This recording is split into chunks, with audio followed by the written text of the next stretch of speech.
apartment and even changed her into her pajamas, saying he wants her to be comfortable, but she's been sedated all this time and right now there's an M4 connected to her arm. He's angry because she didn't recognize him at the store and tells her the door is open so she can leave any time, but if she does, he'll have to cut her feet and hands.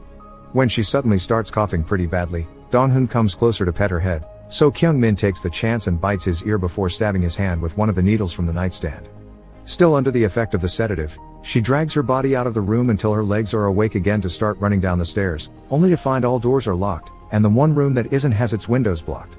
Hearing Dong-hoon coming closer with an axe, Kyung-min grabs a glass shard from the floor to defend herself, but when he's about to enter the room, a crash echoes in the house. It's Lee who has finally arrived to help her. He calls out her name and when she replies, Dong-hoon jumps behind him and both men begin fighting over the gun, causing some bullets to be shot in the air.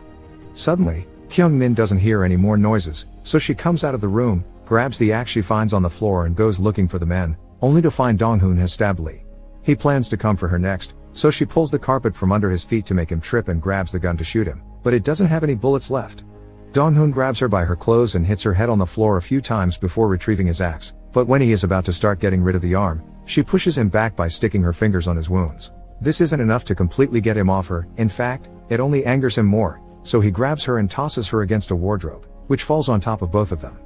Dong-hoon's hand ends up trapped under an edge with a nail, but he still tries to grab her with his free one, so Kyung-min does her best to keep him away by hitting and kicking him.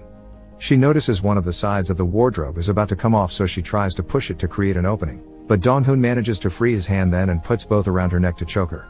Kyung-min responds by putting her hands on his shoulders too and pushing him, her intention only being to get him off her, but she ends up killing him by pushing his head against a wardrobe nail.